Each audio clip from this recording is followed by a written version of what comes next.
Hello, Mishpacha. It's Courtney, America's Jewish mother. I'm here today to do a tag video. I'm gonna do the mid-year book freakout tag or mid-year reading freakout tag, whatever it's called. And I was tagged by Hannah at Hannah's Books. Hannah, thank you so much for tagging me in this. So yeah, I was excited to sort of look back at my reading for the first half of the year. As of yesterday, I've read 53 books, so I feel pretty good about that. So I was interested to see what from those 53 books that I've read so far would stand out in this tag. So let us get into it. So the first question is the best book you've read so far in 2020. I kind of went back and forth with this one a lot. I was thinking, well, for fiction, should I pick something that I just finished recently and that it made a really big impact on me, or should I pick something that, you know, I had read earlier in the year? And after watching Hannah's version of this book tag, where she talks about one of her biggest disappointments in reading this year, which was something that she had previously read and loved in her younger days, and then reread it more recently, and it didn't hold up for her, I decided I would pick Anna Karenina for my favorite book of 2020 so far, because that is a book that, I mean, not only is it a classic of literature, but it's a book that I had read in my undergraduate days, and then I just reread it earlier this year, and I felt like it held up. And I think from me reading it, you know, at age 19 or 20 or however old I was when I read it the first time, versus reading it at age, you know, 33 going on 34, and for it to still hold up after that period of time really says something about it. So I picked Anna Karenina. For nonfiction, for best book I've read so far in 2020, I chose James Baldwin's Notes of a Native Son. Baldwin is always sharp, incisive, really probably the first person who comes to my mind when I think of the phrase ahead of their time. So I had to pick Baldwin for my best nonfiction so far. Question 2, best sequel you've read so far in 2020. I'm not typically a series reader, but I have this year started to reread Daniel Silva's Gabriel Allon series, and I just yesterday, I think, finished the third in the series, The Confessor, and I really liked this. I gave it 4 stars, which I'll talk more about it in my my Friday Reads video, but it has been the best of his 2 sequels that I've read so far in the series, so I picked this one. Question 3, a new release you haven't read yet but want to get to. So I picked 2 for this. One is more new-ish at this point, and one is still new. So I chose Brandon Taylor's Real Life, which was published in February, and I have actually put it on my July TBR, so I'm planning to read that pretty soon. And I also chose for this Bennett's The Vanishing Half, which just came out earlier this month. I would also like to read that at some point. Question 4, most anticipated release for the second half of the year. So I really loved Claudia Rankine's poetry volume Citizen, which I believe came out in 2014. I've also taught it before, and it's gone over, well, kind of depending on the class, but it usually at least gets some conversation going, even if it doesn't always go over well with the students for one reason or another. Anyway, I learned not that long ago that Claudia Rankine is due to come out with another volume of poetry in September of 2020 called Just Us, An American Conversation. And I even like that allusion in the title, Just Us, Just U.S., Justice. You know, I loved all of that playfulness just in the title, so I'm excited to see what her new volume of poetry will look like. Question 5, biggest disappointment. So for me, this was a tie between Nathan Englander's The Ministry of Special Cases, which I read in January. Because I've followed all of Nathan Englander's work so far, and The Ministry of Special Cases was the only book of his that I had not yet read. And so I read it in January, and it just, for me, did not hold up as well it didn't hold up to the standard that I feel like his other books have achieved for me, and so that was disappointing to me to read the last of his books that I had not yet read and have, and I didn't really like it that much. The other one I picked for this that tied was Zadie Smith's novel White Teeth, which I just today DNF'd. I will talk more about why I DNF'd it in my Friday Reads video, but this is a book that's been on my radar for a really long time. In fact, I had a high school history teacher who raved to me about this book not long after it first came out. And this was a woman who I, super admired and looked up to and basically wanted to be. So yeah, it was disappointing to finally get around to reading this book that, like I said, I've basically heard about from from high school, and not get on with it. But again, I'll talk more about that in my Friday Reads video. So stay tuned.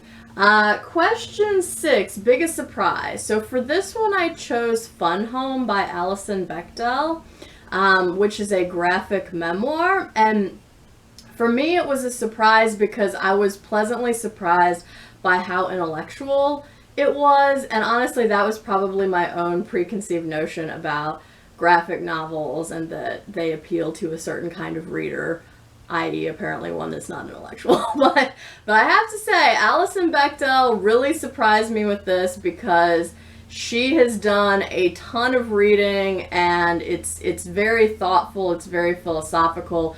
She uses all of these texts that she's read to kind of explain her own life and her father's life to her, and I found that pleasantly surprising. Question 7, favorite new author. So this can either be a debut author or someone who is new to you. So for this, I chose Yaa Gyasi, who wrote Homegoing, which I just read a few weeks ago and really loved. And I believe Yaa Gyasi also has a new book coming out later this year, so I will be excited to get to that at some point because I liked Homegoing so well.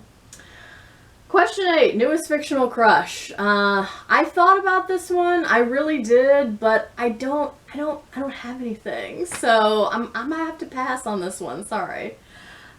Question 9, newest favorite character. So for this one, I chose Nana Push from Louise Erdrich's book Tracks. He's a great character. He's very community-minded. He also is very clever. He's someone who knows that he can't rely on physical strength at this point in his life to settle disputes or to overcome obstacles. But also it seems like almost all his life he's been someone who has relied more on wit and mental prowess to overcome challenges to him. And I really admire and like that. So he is my newest favorite fictional character. Okay, question 10, a book that made you cry. So for this, I chose Shobha Rao's short story collection, An Unrestored Woman. It is so rough, y'all. It's a good collection, but at one point I literally had to, after 2 stories in a row that were just so heart-wrenching, I had to put the book down for a few days before I could come back to it and finish the collection because it just leaves you emotionally wrought. So I chose that for the saddest book I've read so far. Question 11, a book that made you happy. So for me, this was a tie between James Baldwin's Notes of a Native Son and Thomas Hardy's The Mayor of Casterbridge. So I picked the James Baldwin nonfiction because I read it after I read 2 books that I did not like in succession, and that both I gave 2 or 2.5 stars to. And so I picked up Baldwin knowing that that would be something that would be a good, like that would definitely be a good, highly rated read for me. So I gravitated to Baldwin after 2 disappointing reads because I knew that he would sort of uplift my reading mood after that, after the disappointing ones. And then Hardy's the Mayor of Casterbridge I picked just because I really didn't have any expectations about this one going in. I mean, I read Thomas Hardy in high school, and Tess of the D'Urbervilles was for many years one of my favorite all-time books, and I reread it every year for a number of years. But yeah, I hadn't read Hardy in a long time, and so I didn't really have any expectations about this. And I was just so captured by the story and by this intense character study of Michael Henchard. I thought it was very clever, and I thought it was very well put together. Does he try to do a little too much? Yeah, he tries to do a little too much, but again, I found the character study so compelling and very thought-provoking. And so it made me happy because I just got so sucked into it that I think I finished that book in about 3 days. So yeah.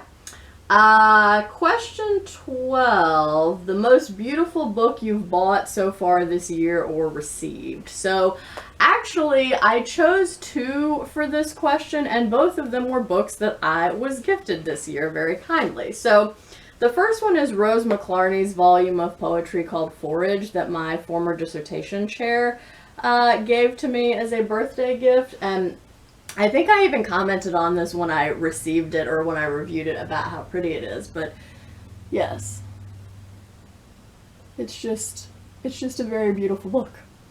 And then the other one I picked is one that I just thought was very nicely designed, and this is a book that Lindsay sent me for my birthday. Thank you again, Lindsay. This is Kathy Park Hong's Minor Feelings in Asian American Reckoning, and I just felt like this cover is just very nicely designed. It's just clean and neat. I like the color contrast. So yeah, that's my other choice for most beautiful book that I've received this year. And then question 13, what books do you need to read by the end of the year? So first, I want to read 3 more books that were given to me as gifts this year. 2 of these are on my July TBR. So I think I'll probably get to them in July, and then the other book I'll get to at some point later this year. So I definitely want to get through those books that were given to me. And then I also want to read 14 additional books from my physical TBR so that I can make it to my reading goal for the year of getting my physical TBR under 100.